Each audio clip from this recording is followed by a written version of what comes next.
අයිබෝවන් සුබ සන්ධ්‍යාවක්. සියලු සමීක්ෂණ වාර්තා නැවත නැවතත් අහෝරු කරන ලංකාවේ අංක 1 ප්‍රවෘත්ති ප්‍රකාශය. පැත්තක තැත්ත කියන හිරු ප්‍රවෘත්ති සමගින් මම මහේෂ් සේනාරත්න. මම රෝෂිනී විජේසූරිය. මුලින්ම අවධානය දවසේ සිරස්තල වෙත.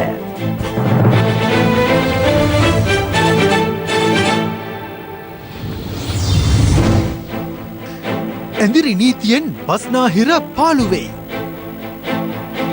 නීති කැඩුවන්ට පොලිසියෙන් දැඩි පියවර. බොරු කරන්න එපා. තමුන්ට ඇදෙන දේ බලපත්‍රයක් නෑ හරවගන්න. මිනුවන්ගොඩ හා පෑලියගොඩ කොවිඩ් පොකුර දිස්ත්‍රික්ක 24කටම පැතිරෙයි. සමස්ත ආසාදිතයනුත් දසදහසකට ආසන්නයි. කුරුණෑගල සහ තලවකැලේ ප්‍රදේශ කිහිපයකට සංචරණ සීමා. කඩුවෙල කොරෝනා රෝගියෙක් දින කිහිපයක් ත්‍රිරෝද රථයක. දවස් 4ක් මෙහා පැත් පුටුවකට වෙලා ඉන්නවස ඉඳ තැනක් නෑ නේ ඉතින් වෙන. මොකද ඇඩ්මිට් කරගන්න පුළුවන් වුණාද? තාම ඇඳන් වල ප්‍රශ්න තමයි තියෙන්නේ කිව්වා. රංජන් සමග නඩු කටයුතු ගැන සාකච්ඡා කළ කඩුවෙල හිටපු මහේස්ත්‍රාත්ගේ දුරකථන ඇමතුම් පරීක්ෂාවට. කොවිඩ් නිසා රට වැසුවාට එරෙහිව ප්‍රංශයේ විරෝධතා. වප් පුරපසළොස්වක පොහොය දිනය අදයි. තුන්මාසක වස් කාලය නිමාවීමත් සමග භික්ෂුන් වහන්සේ වස් පවාරණය ආරම්භ කරන්නේ අදට යෙදෙන වප් පුන් පොහෝ දිනයෙන් පසුවයි. බුද්ධත්වයට පත් වී සත්වන වස් කාලය ගත කිරීමට තව්තිසා දෙව්ලොවට වැඩම කළ බුදුරජාණන් වහන්සේ දෙව්ලොවින් නික්ම දඹදිව සංකස්සපුරයට වැඩම කළේ අදවන් වප්පුර පසළොස්වක පොහෝ දිනයකදී බව ශාසන ඉතිහාසයේ සඳහන්.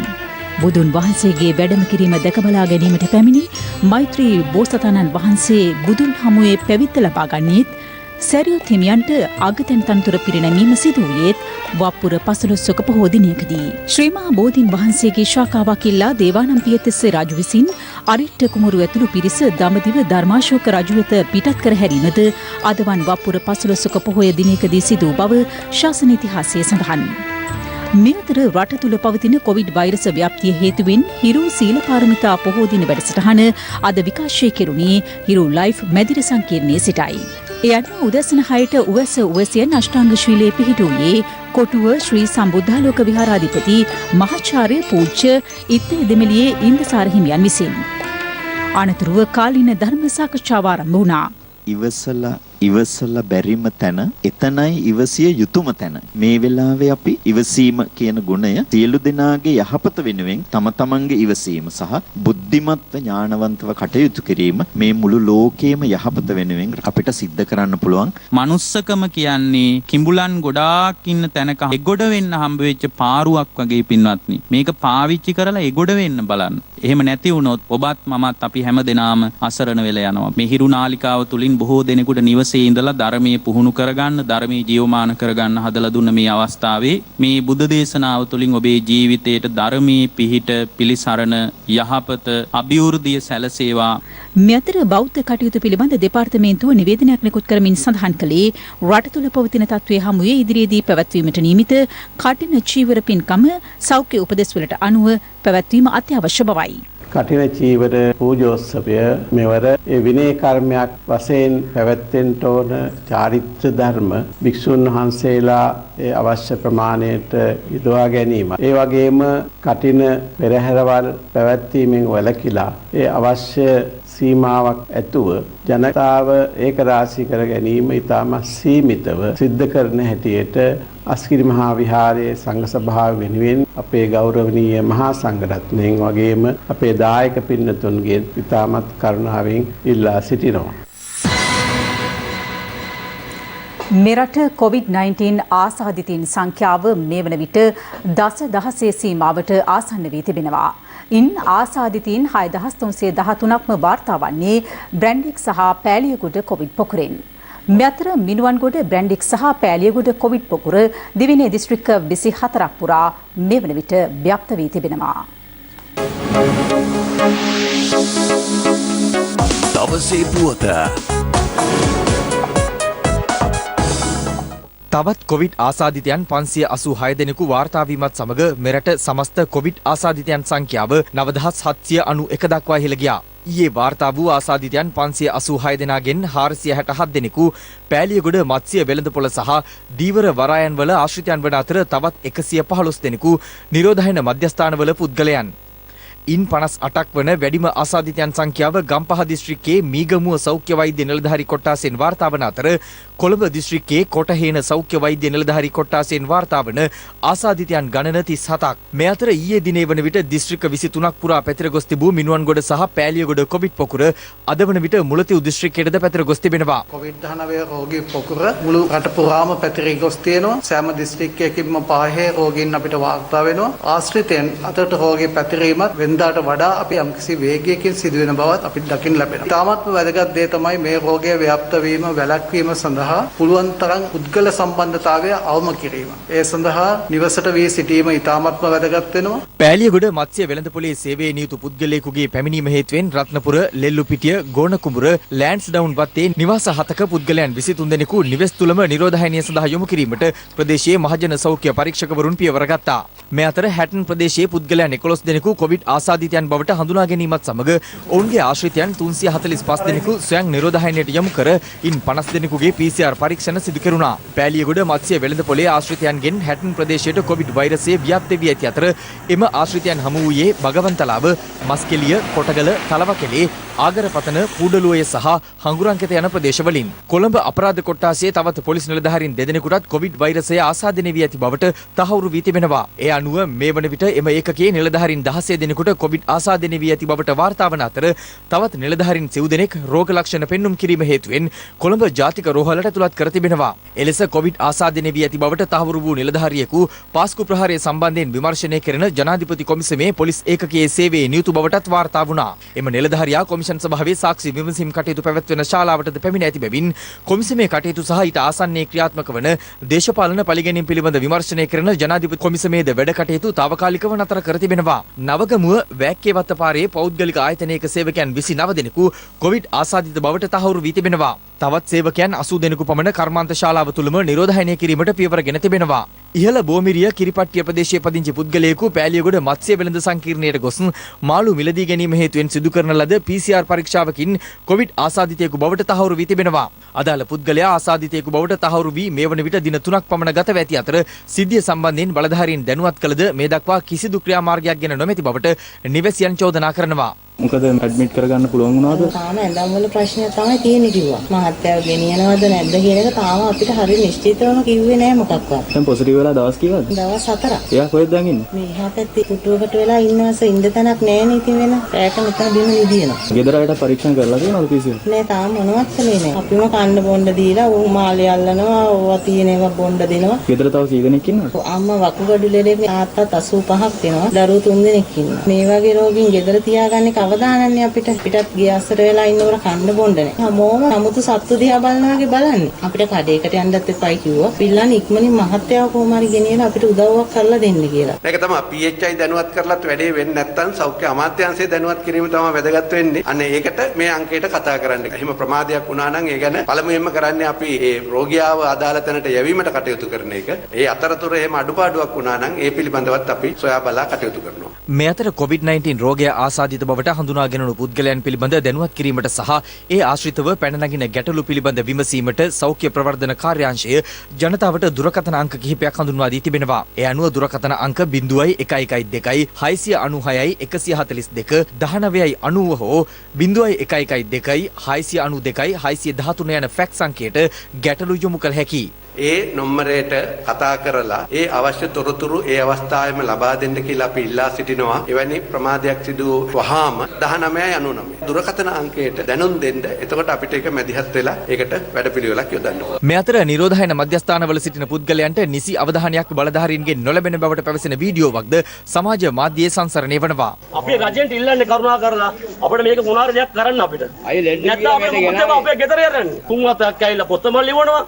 ඔක්කොම ගෙදර ඉඳලා අපිට කරගන්න පුළුවන්. කරුණා කරලා රජෙට කියන්නේ මෙච්චරයි කියන්න පුළුවන් අපිට. ආනමඩුව කොට්ටුකච්චිය ප්‍රදේශයේ පැවති අවමංගල උත්සවයකට සහභාගී වූ අවිස්සාවේල්ල ප්‍රදේශයේ පුද්ගලයෙකුට COVID-19 ආසාදිත බවට හඳුනා ගැනීමත් සමග කොට්ටුකච්චිය විහාරස්ථාන දෙකක් වසා දමා හිමිවරු 3 නමක් PCR පරීක්ෂණ සඳහා යොමු කෙරුණා. එම භික්ෂුන් වහන්සේ අදාළ COVID ආසාදිතයාගේ රථයේ ගමන් කිරීම හේතුවෙන් අදාළ අවමංගල උත්සවයට සහභාගී වූ සෙසු පිරිස සොයා සෞඛ්‍ය අංශ විමර්ශන ආරම්භ කර තිබෙනවා. මේ අතර මහජන සෞඛ්‍ය පරීක්ෂකවරුන් ලෙස පෙනී සිටිමින් පුද්ගලයන් 30 දෙනෙකු අබන්පොළ කැත්තපහුව ප්‍රදේශයේ නිවසක් කොල්ල කෑමේ සිද්ධියක්ද වාර්තා වනවා. පෙරේදා රාත්‍රියේ අදාළ නිවසට පැමිණි කොල්ලකරුවන් නිවසියන් PCR පරීක්ෂණයකට ලක් කළ යුතු බවට පවසා මත්පෙති ලබා දී මෙම කොල්ල කෑම සිදු කර තිබෙනවා.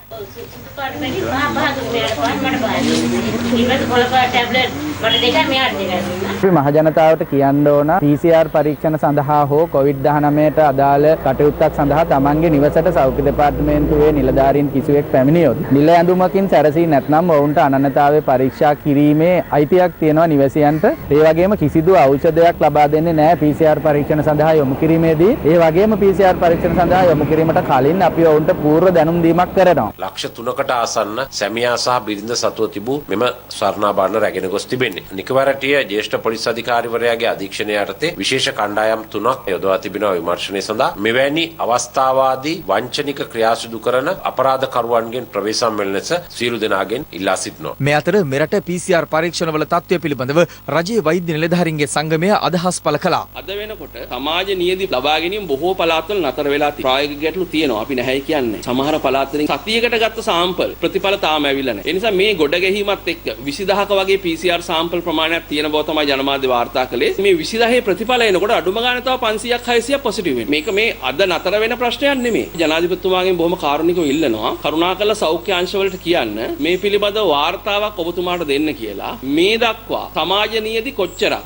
කොයි පළාත් අනුව දිස්ත්‍රික්ක අනුව සෞඛ්‍ය වෛද්‍ය නිලධාරී කාර්යාල අනුව කොච්චරක් කරලා තියෙනවද? ඔබතුමා පුදුමයටපත් වෙයි. සමහර ප්‍රදේශවල සමාජ නීති කළම නැහැ. PCR පරීක්ෂණ කටයුතු 11552ක් සිද්ධ කරලා තියෙනවා. මේ හරහා මේ රෝගීන් හඳුනා ගැනීමත් ඒ වගේම නිරෝධායන මධ්‍යස්ථානවල සිටින රැඳවියාන් නිදහස් කර ගැනීමටත් සනීප වී සිටින රෝගීන් එම රෝහල් වලින් නිදහස් කිරීමටත් ඒ PCR පරීක්ෂණ ඉවහල් වෙයි කියලා අපි බලාපොරොත්තු වෙනවා. මේ මොහොත වන විට COVID-19 රෝගීන් සිව් දෙනෙකු දැඩි සත්කාර ඒකකවල ප්‍රතිකාර ලැබුවද දිවයින පුරා දැඩි සත්කාර ඒකක ඇඳන් 630කට වැඩි ප්‍රමාණයක ඉඩකඩ පවතින බව සෞඛ්‍ය අමාත්‍යාංශයේ මාධ්‍ය ප්‍රකාශක වෛද්‍ය ජයරුවන් බණ්ඩාර මහතා සඳහන් කළා. කෙසේ වෙතත් ඔහු වැඩිදුරටත් පැවසුවේ වෛද්‍ය පහසුකම් අභිබවා රෝගීන් වාර්තා වුවහොත් විශාල ගැටලුවකට මුහුණ දීමට සිදුවනු ඇති බවයි. අපිට කොවිඩ් එක ජීවත් වෙන්න වෙනවා. කොවිඩ් ආසාදනය අල්ලපු ගෙදර තිබුණට ඒ වෛරස් එක පියාඹල අපේ ගෙදරට එන්නේ නැහැ. ඒ නිසා ඔබේ අල්ලපු ගෙදර හරි ඔබේ ඥාතිගේ ගෙදර හරි කොවිඩ් තියෙනවා නම් ඔබ කළ යුතු වටිනාම වැදගත්ම දේ තමයි ඔවුන්ට සමාජයට එන්නේ නැතුව ඉන්න උදව් කරන එක. ඒ ගෙදරට ඕනි සීනිතේ කොළ ටිකක් නම් බෑග් එක දාලා වැටේ කනුවක ලලාපුවම ඒ මිනිස්සු එළියට එන්නේ නැහැ. ඊළඟ කාරණේ තමයි දැන් අපේ සෞඛ්‍ය අමාත්‍යාංශයේ විශේෂඥ වෛද්‍යවරයෙක් පවසනවා අපිට කරන්න පුළුවන් 7000ත් 8000ත් පමණක් තමයි එක දවසකට PCR ටෙස්ට් ප්‍රමාණය. මේ කාරණා ඇතුලේ ඔබේ ටෙස්ට් එක පොඩ්ඩක් පරක් වෙන්න පුළුවන්. හැබැයි ඔබට වෛරස් ආසාදනයේ ඇති කියලා සැකයි නම් දවස් 14ක් හෝ 28ක් යනතුරු ඔබෙන් ආසාදනය නොවන්න මේ සමාජයේ හැසිරෙන එක මේ වෙලාවේ මේ රට බේර ගන්න කරන්න තියෙන ලොකුම දායකත්වය. දෙවෙනි එක තවමත් ශ්‍රී ලංකාවේ රෝහල් පද්ධතියේ පහසුකම් ටික ප්‍රමාණවත් ආසාදිත රෝගියෙකු රැක බලා ගන්න. ලංකාව සතුව ICU බෙඩ් 630කට වැඩිය තියෙනවා. දැනට ICU වල ඉන්නේ පරිම වශයෙන් රෝගීන් 4 දෙනා. සම්පත් ප්‍රමාණය ඉක්මවා රෝගීන් වාර්තා වුණොත් අපි ලොකු ගැටලුවකට මුහුණ දෙන්න වෙනවා. එහෙම නොවෙන්න මේ රෝගේ පාලනය කරගන්න සමාජ වගකීමේ දායකත්වයේ දරන එක. ඇඳිරි නීතිය ප්‍රකාශයට පත් කිරීමත් සමග බස්නාහිර පළාතෙන් පිටත්ව ගොස් හෝටල් ලැබුම්හල් සහ නවාතැන්වල රැඳී සිටින පිරිස සොයා විශේෂ මෙහෙයුමක් ආරම්භ කර තිබෙනවා. බස්නාහිර පළාත බහර ජ්‍යෙෂ්ඨ නියෝජ්‍ය පොලිස්පති දේශබන්දු තෙන්නකෝන් මහතා ප්‍රකාශ කළේ ඇතැම් පිරිස් පොලිසිය හා පොලිස් මාර්ගබාධක මගහැර බස්නාහිර පළාතෙන් පිටව ගොස් ඇති බවට තොරතුරු ලැබී ඇති බවයි. මෙවන විට බස්නාහිර පළාතේ ගම්පහ කොළඹ කළුතර යන දිස්ත්‍රික්කවලට මෙන්ම කුරුණෑගල දිස්ත්‍රික්කයේ කුලියාපිටිය පන්නල ගිරිඋල්ල නාරම්මල සහ දුම්මල සූරිය යන ප්‍රදේශවලට නිරෝධායන ඇඳිරි නීතිය පනවා තිබෙනවා. ඊයේ මධ්‍යම රාත්‍රියේ සිට ඇඳිරි නීතිය ක්‍රියාත්මක කෙරුණු ප්‍රදේශවලට සඳුදා අලුයම 5ට ඇඳිරි නීතිය ඉවත් කිරීමට නියමිතයි. කෙසේ වෙතත් ඊට පෙර සිට ඇඳිරි නීතිය ක්‍රියාත්මක වෙමින් පැවති ප්‍රදේශවලට යලි දැනුම් දෙන තුරු ඇඳිරි නීතිය ක්‍රියාත්මක වනවා. ඊයේ මධ්‍යම රාත්‍රියේ සිට බස්නාහිර පළාතටම බලපැවැත්වෙන පරිදි නිරෝධායන ඇඳිරි නීතිය පැනවීමත් සමග මේ වන විට ජනතාව ඒ සඳහා අනුගත වී සිටින ආකාරය අපට දැක බලා ගන්නට හැකියාව ලැබෙනවා. විශේෂයෙන්ම මම මේ රැඳී සිටින්නේ වෙනදාට ඉතාමත් ජනාකීර්ණ ප්‍රදේශයක් වන ගාලු මෝදර වටරවුම ආසන්නයේ. ඔබට අද මෙහි පවතින තත්ත්වය මාගේ පිටුපසින් මේ ආකාරයෙන් දැක බලා ගන්නට හැකියාව ලැබෙනවා. මේ ආකාරයේ පොලිස් මාර්ග බාධක සහ යුද හමුදා මාර්ග බාධක කොළඹ නගරයේ පුරාම ස්ථාපිත කර තිබෙන ආකාරය අපට දැක බලා ගන්නට හැකියාව ලැබුණා. කොළඹ නගරය තුල පමණක් නෙවෙයි කළුතර ගම්පහ දිස්ත්‍රික්කවලත් මේ ආකාරයේ තත්ත්වයක් තමයි පවතින්නේ. කොහොම වුණත් මේ වන විට සංචාරණයට අවසර ලබා දී තිබෙන්නේ අත්‍යවශ්‍ය සේවා සඳහා ගමන් ගන්නා රථ වාහන වලට පමණයි. එම වාහනත් දැඩි පරීක්ෂාවකට ලක් කිරීමෙන් අනතුරුව තමයි මේ මාර්ග බාධක හරහා ගමන් ගන්නට හැකියාව ලැබී තිබෙන්නේ. ඒත් එක්කම අත්‍යවශ්‍ය නොවන සේවා සඳහා ගමන් ගන්නා රථ වාහන නැවත හරවා යැවීමටත් පොලිසිය සහ යුද හමුදාව කටයුතු කරන ආකාරය අපට ස්ථාන කිහිපයකම දැක බලා ගන්නට හැකියාව ලැබුණා. බස්නාහිර පළාත ආවරණය වන පරිදි නිරෝධායන ඇඳිරි නීතිය පැනවීමත් සමග කොළඹ නගරය තුල අද පෙරවරුවේ දක්නට ලැබුණු තත්ත්වයයි මේ.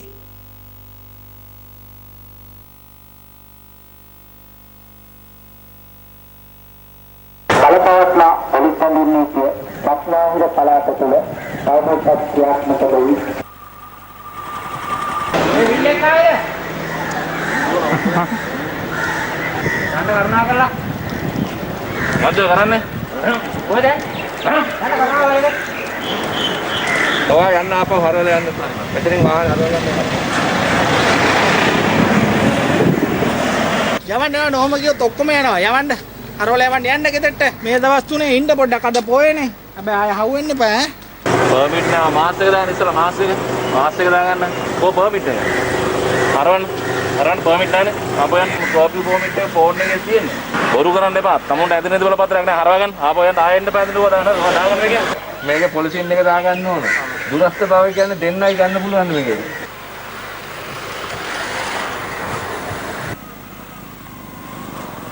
ගම්පහ සහ කළුතර දිස්ත්‍රික්කවලද මෙවැනි තත්ත්වයක් දක්නට ලැබුණා. කතාවන්න මෙතරක් දැන් තමුන් නවත්තන්න තුනේ යන්නේ නැති. මොලේ දාලා නවත්තන්න නෑ. නෑ පිස්සු එහෙම නෑ. පිස්සු අපිට. ඒක නම් ඇත්ත. බලපත්‍රත් නෑ ඕගොල්ලන්. බීලා ඉන්නේ. හරි දා හයම කඩන්න ඕනේ. හරින. මම කිව්වා නවත්තන්න කියලා. බයිනේ. ඔව් එන්න බයි. මේ අතර බස්නාහිර පළාත බහර ජ්‍යෙෂ්ඨ නියෝජ්‍ය පොලිස්පති දේශබන්දු තෙන්නකෝන් මහතා බස්නාහිර පළාතේ ස්ථාන කිහිපයක නිරීක්ෂණ කටයුතු සඳහා පැමිණි අතර රථ වාහන පරීක්ෂා කරන නිලධාරීන්ට ආරක්ෂිත මුහුණු ආවරණ බෙදා දීමක්ද සිදු කළා. පානදුර නගරයේ නිරීක්ෂණ කටයුතු සිදු කරන අතරතුර සිවිල් ඇඳුමින් සැරසී ගමන් කරමින් සිටි පොලිස් නිලධාරියෙකුට ජ්‍යෙෂ්ඨ නියෝජ්‍ය පොලිස්පතිවරයා මෙලෙස අවවාද කළා. හරිද මොකද කොහෙද මේ බලපත්‍රය ගතුද යන්නේ? කොහෙද යන්නේ? පොලිසියට යන්නේ. මොකද්ද සේවාපුර?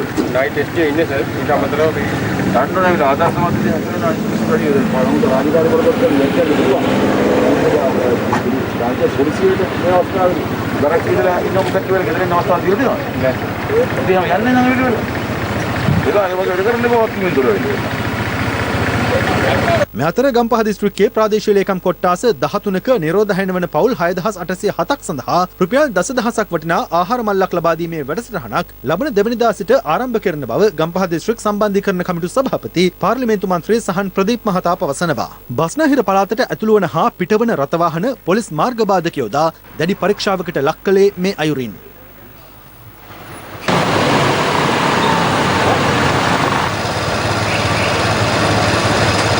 ඔයාලා දන්නවද ප්‍රවෘත්ති වලින් කිව්වනේ කතරගම ට්‍රිප් යන්න බෑ කියලා බස්නාහිර පළාතට ඇතුල් වෙන්න බෑ කියලා. ප්‍රවෘත්ති බැලුවේ නැද්ද? ප්‍රවෘත්ති බැලුවා. පොලිස් හෙඩ්ක්වාටර්ස් කතා කරා. ප්‍රශ්නයක් නෑ ඔයාලට යන්න පුළුවන් කියලා. බස්නාහිර පළාතට ඇතුල් වෙන්න පිට වෙන්න දෙකම බෑනේ මේ සයි මහත්තයා. මම කියන්නේ ගමන යන එක පොඩ්ඩක් සීමා කරගන්න මේ රටේ තියෙන ප්‍රශ්නෙත් එක්ක.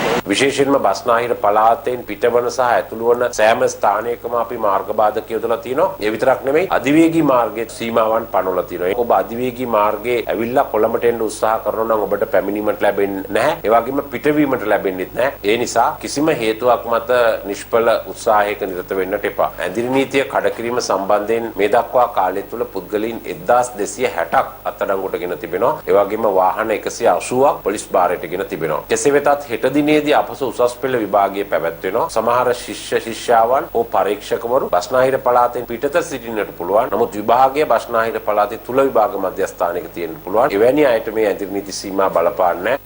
මේ අතර ඇඳිරි නීතිය ප්‍රකාශයට පත් කිරීමත් සමග බස්නාහිර පළාතේ ජනතාව සති අන්ත නිවාඩුව සඳහා පිට පළාත්වලට ගොස් ඇති බවට නිරීක්ෂණය වී ඇතැයි රජයේ වෛද්‍ය නිලධාරීන්ගේ සංගමය පවසනවා.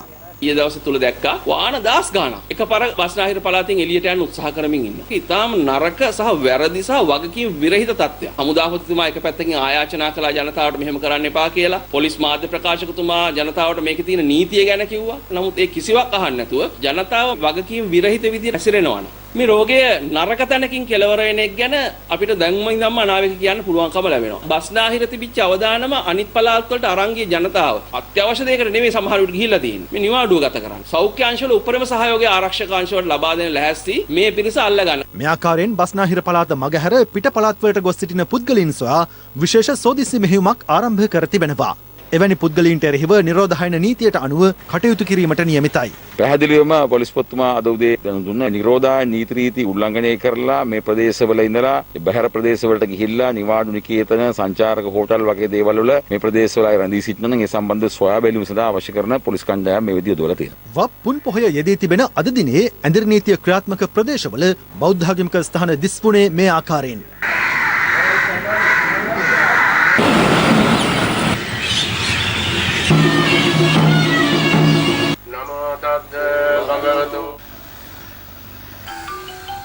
නිරෝධායන ඇඳිරි නීතිය ක්‍රියාත්මක නොවන ප්‍රදේශවලද බෞද්ධ ආගමික ස්ථානවලට බැතිමතුන්ගේ පැමිණීම සීමිත වී තිබුණා. ඇතැම් ප්‍රදේශවල ජනතාව නිවෙස්වල සිට ආගමික වතාවත් වලට එක්ව සිටියේ මේ ආකාරයෙන්. මේ අතර ඉස්ලාම් බැතිමතුන් තම ආධ්‍යාත්මික නායකතුමන් ලෙස සලකන මුහම්මද් නබිතුමන්ගේ ජන්මදිනයද අදට යෙදී තිබෙනවා. නබිතුමන්ගේ ජන්මදිනය වෙනුවෙන් වෙනත් වසරවල ආගමික කටයුතු සඳහා දේවස්ථානවලට ගිය ඉස්ලාම් බැතිමතුන්ට මෙවර නිරෝධායන ඇඳිරි නීතිය හේතුවෙන් එලෙස පැමිණීමට හැකි වූයේ නැහැ. මේ අතර නිරෝධායන ඇඳිරි නීතිය ක්‍රියාත්මක ප්‍රදේශවල ඉන්ධන පෙරවුම්හල් 3ක් හෝ විවෘත කර තැබීමට පියවරගෙන ඇති බව ලංකා ඛනිජ තෙල් නීතිගත සංස්ථාවේ සභාපති සුමිත් විජේසිංහ මහතා ප්‍රකාශ කළා. ඔහු වැඩිදුරටත් පැවසුවේ සංස්ථාව සතුව මේ වන විට ප්‍රමාණවත් ඉන්ධන තොග පවතින බවයි. මේ අතර තලවකැලේ පූණ්ඩලු ඔය වටගොඩ කොත්මලේ ආදී ප්‍රදේශවලින් COVID-19 ආසාදිතයින් හමුවීමත් සමග වතුකම්කරුවන් නගරයට පිවිසීම නතර කිරීම සඳහා පූණ්ඩලු ඔය නගරයේ කඩසාප්පු සියල්ල දින කිහිපයකට වසා දැමීමට එම නගරයේ වෙළඳ සංගමය තීරණය කර තිබෙනවා. මේ අතර හැටන් අලුත්ගම ප්‍රදේශයේ නිරෝධායන නීති උල්ලංඝනය කරමින් එළවලු අලෙවි කරන බවට ලද පැමිණිල්ලක් මත එය පරීක්ෂා කිරීමට ගිය අවස්ථාවේ ලංකා කම්කරු කොංග්‍රසයේ මන්ත්‍රීවරයෙකු වන සෙල්වදොරේ රත්නකුමාර නැමැති මන්ත්‍රීවරයා මහජන සෞඛ්‍ය පරීක්ෂකවරයෙකුගේ රාජකාරියට බාධා කර තිබෙනවා. අදාළ සිද්ධිය පිළිබඳ අදාළ සෞඛ්‍ය පරීක්ෂකවරයා හැටන් පොලිසියට පැමිණිල්ලක්ද ඉදිරිපත් කළ අතර පසුව අදාළ නාගරික මන්ත්‍රීවරයා පැමිණ සිද්ධිය සම්බන්ධයෙන් සමාව ඇයද සිටියා. ඔබතුමාගේ කඩේ තරම් තිබිලා තියෙන්නේ. මීටරේ දුර තියෙන්නත් ඕනේ. ඒත් ඔබතුමා ජනතා නියෝජිතවරි කරන්න ඕනි. ජනතාව අවුස්සන එක නෙමෙයිනේ. නිවන එක. අර මම බය වුණා. මට බයක් හිතුණා. මොකක්ද යකෝ මේ මිනිස්සු ඔක්කොම 100ක් විතර එලා ගැහුවොත් මට මොකද කරන්නේ? කම්ප්ලීට් සහයෝගය තියෙනවා. හරි. අපි ඔක්කොම එකතු වෙලාද මේ වැඩ කරමු. මේ අතර කුරුණෑගල විල්ගොඩ අම්මාන් කෝවිල ගල්වල යන ප්‍රදේශවලින් කොවිඩ් ආසාදිතයින් හඳුනා ගැනීමත් සමග සෞඛ්‍ය බලධාරීන් විසින් එම ප්‍රදේශයේ සංචරණ සීමා පනවනු ලැබුවා. මේ හේතුවෙන් කුරුණෑගල නගරයේ කඩසාප්පු වසා ඇති ආකාරයද අද පස්වරුවේ දක්නට ලැබුණා. කොරෝනා වෛරසය ආසාදිත වුණ පුද්ගලයන් 8 දෙනෙකු පමණ මෙම ප්‍රදේශයේ සිටින බවට සෞඛ්‍ය අංශ විසින් දන්වා ඇති බැවින් අන් අය සමග ඇසුරු කිරීමෙන් සම්පූර්ණයෙන් වළකින්න සියලුම අනවශ්‍ය ගමන් බිමන් වලින් වැළකී නිවෙස්වල රැඳී සිටින්න. දවසේ පුවත කොරෝනා වෛරසය පැතිරීම වළක්වන්න සබන් යොදා දෑත් සෝදන්න. බස්නාහිර පළාතේ සහ සෙසු ප්‍රධාන නගරවල රාජ්‍ය ආයතනවල සේවකීන් නිවසේ සිට වැඩ කරන ක්‍රමය යලි නියම කර තිබෙනවා. ජනාධිපති මාධ්‍යංශයේ නිවේදනය කළේ ඊට අදාළ චක්‍රලේඛය ජනාධිපති ලේකම්වරයා විසින් ඊයේ නිකුත් කළ බවයි. 2020 අප්‍රේල් සිට මැයි දක්වා ක්‍රියාත්මක වූ නිවසේ සිට වැඩ කිරීමේ කාලය තුල ලැබූ අත්දැකීම් උපයෝගී කරගනිමින් අත්‍යවශ්‍ය සහ සේවා සම්පාදනයට විකල්ප සැලසුම් සකස් කරන ලෙස රජය ආයතන ප්‍රධානීන්ට දැනුම් දී තිබෙනවා. ජනාධිපති මාධ්‍ය අංශයේ පැවසුවේ COVID-19 ව්‍යාප්තිය පාලනය පිණිස නිවසේ සිට වැඩ කිරීමේ ක්‍රමය බස්නාහිර පළාත සහ සෙසු ප්‍රධාන නගරවල රාජ්‍ය ආයතනවලට නියම කර ඇති බවයි. ඊට අදාළ චක්‍රලේඛය ජනාධිපති ලේකම් ආචාර්ය පී.වී. ජයසුන්දර මහතා විසින් සියලු අමාත්‍යාංශ සහ රාජ්‍ය අමාත්‍යාංශ ලේකම්වරුන් ලේකම්වරුන්, පළාත් ප්‍රධාන ලේකම්වරුන්, දිස්ත්‍රික් ලේකම්වරු, දෙපාර්තමේන්තු ප්‍රධානීන් සහ රාජ්‍ය සංස්ථා ව්‍යවස්ථාපිත මණ්ඩල සභාපතිවරුන් සහ සාමාන්‍ය අධිකාරීවරුන් වෙත යොමු කර තිබෙනවා. COVID-19 ව්‍යාප්තිය හේතුවෙන් සංචරණය සීමා කර ඇති කොළඹ, ගම්පහ සහ කළුතර දිස්ත්‍රික්කවලට එය විශේෂයෙන් අදාළ වන අතර එම දිස්ත්‍රික්ක සහ අවදානම් කලාප ලෙස නම් කර ඇති අනෙකුත් ප්‍රදේශ හැර සෙසු දිස්ත්‍රික්කවල පිහිටා ඇති රාජ්‍ය ආයතන දැඩි සෞඛ්‍ය නීති රීති යටතේ සාමාන්‍ය පරිදි පවත්වාගෙන යා යුතු බව අදාළ චක්‍රලේඛයේ සඳහන්. එමගින් ජනාධිපති ලේකම්වරයා අවධාරණය කරන්නේ COVID-19 වසංගතය පාලනය කිරීම සඳහා තම විෂයපතයට ගෙනෙන සියලු පහසුකම් සැලසීමට ආයතන ප්‍රධානීන් පෞද්ගලිකව බැඳී සිටින බවයි. එක් එක් ආයතනයට දුරස්ථව ඉටු කළ හැකි කාර්යයන් සහ නිවසේ සිට සේවය කළ යුතු සේවකයන් තීරණය කිරීමේ බලය ආයතන ප්‍රධානියාට පැවරෙනවා. එලෙස නිශ්චය කිරීමෙන් පසු අදාළ ලිපිගොනු සහ උපකරණ නිසි අවසරයක් සහිතව සේවකයන්ගේ නිවෙස් වෙත ලබා දිය යුතු අතර නිවසේ සිට වැඩ කරන කාලය වන්නේ පෙරවරු 8:30 සිට පස්වරු 4:15 දක්වායි. ඇඳිරි නීතිය පනවා ඇති අවස්ථාවක අවශ්‍යතාව අනුව එය වෙනස් කිරීමට ආයතන ප්‍රධානියාට හැකි බව ජනාධිපති මාධ්‍ය අංශය නිවේදනය කළා. මෙම කාර්ය සාර්ථකව ඉටු කර ගැනීම සඳහා කෙටි පණිවුඩ, විද්‍යුත් තැපැල්, දුරකථන සහ WhatsApp, Skype වැනි විකල්ප සංනිවේදන මාධ්‍යයන් භාවිත කරන ලෙසද ජනාධිපති මාධ්‍ය අංශය නිකුත් කළ නිවේදනයේ සඳහන්. ස්වයං නිරෝධායනයේ නිරත සේවකයන්ගෙන් නිවසේ සිට වැඩ කරන ලෙස ඉල්ලා සිටීමට ආයතන ප්‍රධානියාට බලය ඇතිමුත් සුළු වශයෙන් හෝ කොවිඩ් ලක්ෂණ පෙන්눔 කරන සේවකයෙකුට කිසිදු කාර්යයක් පැවරීම නොකළ යුතු බවට එහි වැඩිදුරටත් සඳහන්. සියලු රාජ්‍ය ආයතන COVID-19 වෛරස ව්‍යාප්තිය මර්ධනය සඳහා සෞඛ්‍ය අංශ නියම කර ඇති විධිවිධාන අවශ්‍යයෙන්ම පිළිපැදිය යුතු අතර සෞඛ්‍ය ප්‍රමිතීන් අනුගමනය කිරීමට අදාළව ආදර්ශ පරිශ්‍රයක් ලෙස එක් එක් සේවා ස්ථාන පවත්වාගෙන යා යුතුයි. වරාය හා ආශ්‍රිත කාර්යයන්, රේගුව, ජලය සහ විදුලිය ඇතුළු අත්‍යවශ්‍ය සේවා අඩාල වීමකින් තොරව අඛණ්ඩව පවත්වාගෙන යා යුතු බවද ජනාධිපති ලේකම්වරයා නිකුත් කළ චක්‍රලේඛයෙන් ආයතන ප්‍රධානීන්ට දැනුම් දී තිබෙනවා. ලෝපුරා වැඩිම දෛනික COVID-19 ආසාදිතින් සංඛ්‍යාව ඊයේ වාර්තා වුණා. එම සංඛ්‍යාව 5,45,903ක්. ලොවපුරා රටවල් සහ පරිපාලන කලාප 218කින් වාර්තා වන COVID-19 ආසාදිතින් සංඛ්‍යාව 4,53,00,000 ඉක්මවා ගියා. ඒ ගෙවුණු දිනය තුලදී නව ආසාදිතයින් 5,45,903ක් වාර්තා වීමත් සමගයි.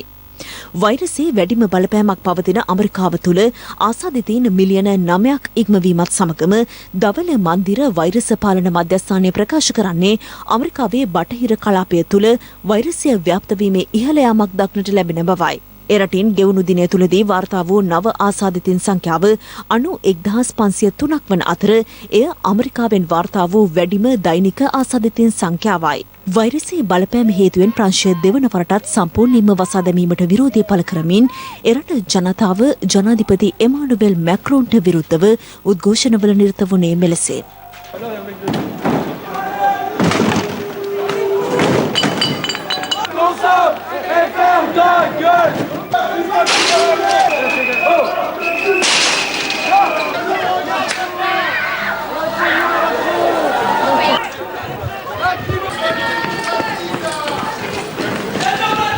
මේ අතර පේරු රාජ්‍යයේ වෛරසයේ බලපෑමෙන් ආසාදිත වූ කුඩාම ආසාදිතයා වාර්තා වුණා. ඒ මාස 3ක නොමේරු බිලිඳෙක්. අදාළ බිලිඳාට වෛරසය ආසාදනය වී ඇත්තේ ඔහුගේ මවගෙන් බවටයි එරට මාධ්‍ය වාර්තා කරන්නේ.